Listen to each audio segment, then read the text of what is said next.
I wake up to a silence that does not feel like peace. There are mornings when the world holds its breath before sunrise, that soft pause before the birds remember themselves, before the wind finds its direction, before the dogs stir in their pens. I know that silence. I grew up inside it. This is not that silence. This silence has weight. It presses down on the chest like a hand. It sits in the air like a warning that has already been given and was already refused. I lie still for a moment, listening. Nothing, not even the usual rustle of the trees that stand outside my window, the ones that have creaked and whispered every morning of my life without fail. I sit up slowly. The light coming through the gap in the wall is the pale gray of very early morning, but something is wrong with its quality. It is not the clean, fragile gray of dawn. It is heavier, thicker, like the sky itself has swallowed something it cannot digest. My skin prickles. I rise, step outside, and stop. The air is warm, too warm for this hour. Warm in the way that feels less like comfort and more like pressure, like the atmosphere is holding something in. The village around me is beginning to stir, and as my neighbors emerge from their doors, I watch their faces go through the same sequence mine must have. First confusion, then a frown, then that particular kind of stillness that happens when the body recognizes something the mind does not yet have language for. No one speaks. We stand in our doorways and look at the sky. It is the color of a bruise. Not dark, not stormy in any ordinary sense, but bruised, as if something immense and heavy has pressed against it from the other side. The sun is there, somewhere above it all, but the light filtering through carries no warmth. It arrives like light through old, stained cloth. My shadow on the ground is faint, wavering, wrong. Then I hear the animals, not the usual sounds of morning, not the scattered noise of chickens and oxen finding their rhythms. What I hear is movement. Organized, deliberate, directional movement. I walk to the edge of the village and see them. Deer moving in lines through the far field. Birds, hundreds of them, flying low and tight in formations I have never seen, all of them heading in the same direction. A pack of wolves crosses the ridge to the north without hunting, without posturing, without any of the behavior that makes wolves wolves. They are simply moving, away. No one who sees this says what they are thinking. Still building that ark after all these years? It has been 120 years. 120 years since a man named Noach, old Noach, half-mad Noach, the one they have called every name that mockery can invent, began building something enormous on dry land. He spoke of rain. We have never seen rain. The earth drinks from the deep, from the mist that rises each morning, from the rivers fed by springs older than memory. Rain, we were told, is what a desperate man invents to explain his obsession. Rain is a story for people who need a reason. But the animals are moving in lines, and the sky has turned the color of a bruise, and no one in this village is laughing this morning. By midday, I push through the crowd toward the ark. I have walked past it 1,000 times. It is impossible to ignore, a thing that should not exist in the landscape it occupies, vast and wooden and darkly serious, rising from the dry earth like a monument to something the rest of us could not see. Today, there is a different quality to the crowd gathered around it. Noka's sons are hauling the last of the supplies inside, moving with the focused, tight-shouldered urgency of men who know exactly how much time they have left. Their eyes do not drift. Their jaws are set. They do not argue with the people calling out to them. They do not even seem to hear. Noach himself stands near the entrance. I watch him for a long moment. There is something in his face that I have never seen before in a man, a stillness that is not calm, but completion. He is not scanning the crowd. He is not checking the sky.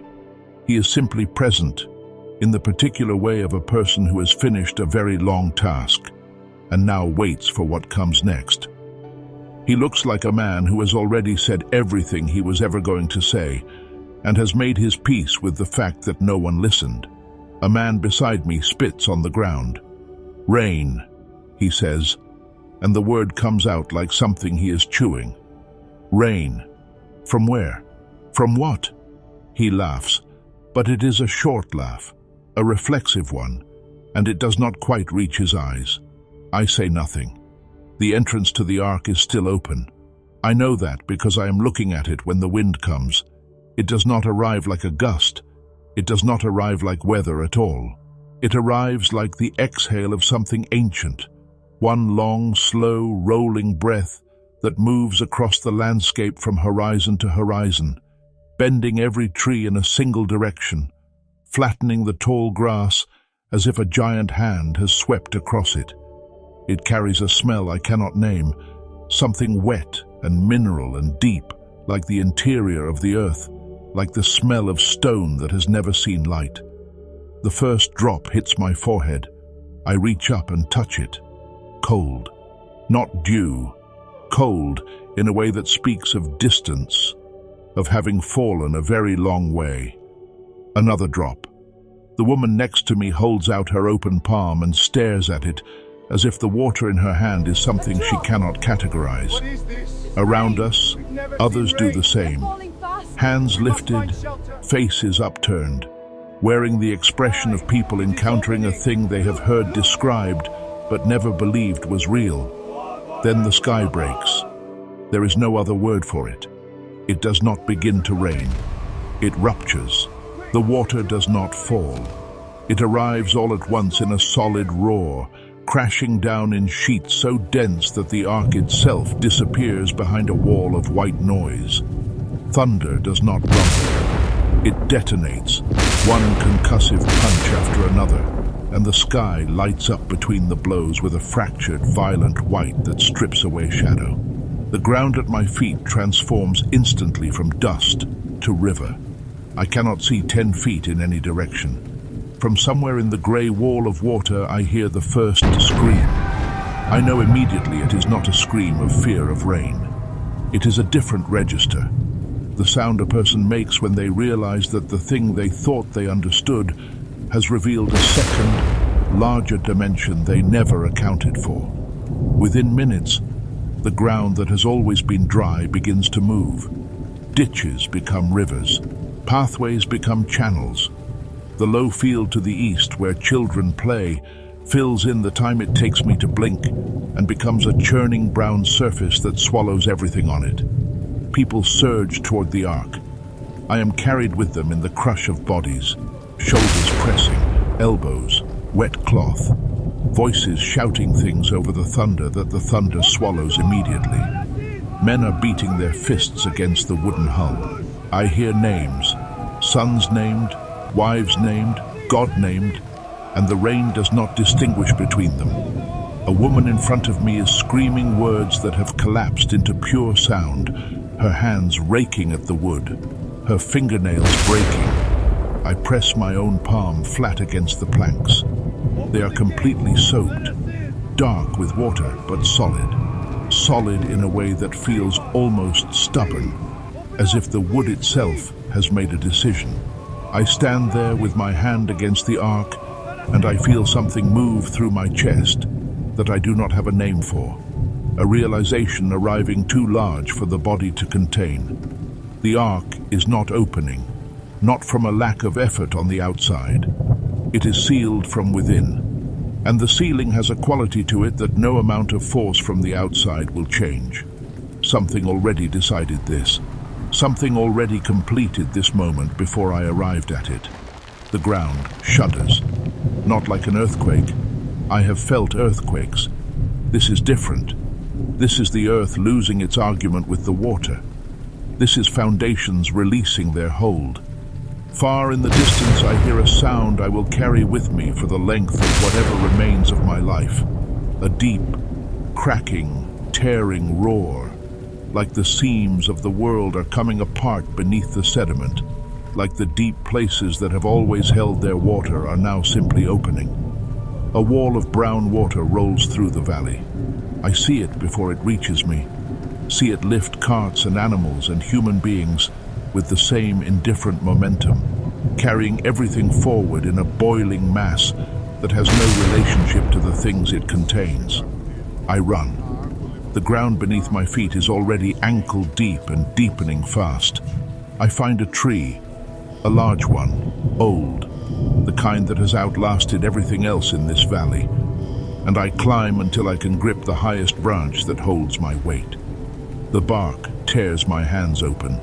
The rain makes everything slippery.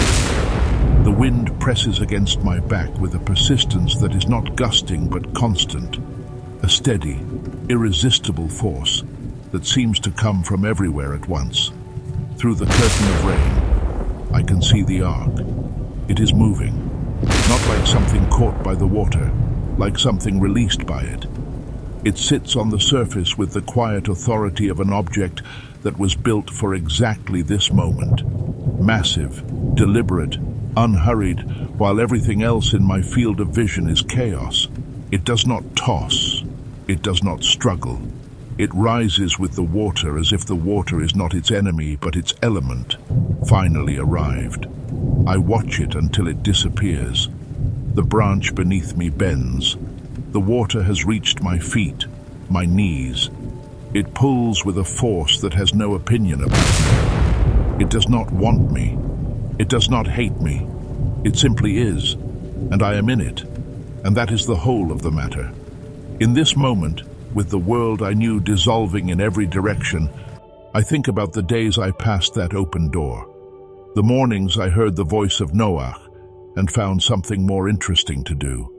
The ease with which I decided that the inconvenience of believing outweighed the risk of ignoring. The sky was calm then. The ground was dry. The mocking was so much easier than the listening. There is a kind of mercy in warnings that arrive before the thing they warn of. I understand that now, in the way you understand things that arrive too late. Mercy was in the preaching. Mercy was in the open door. Mercy was in every morning I woke up with the chance to walk through it. The rain does not argue. The rain simply proves what was already true.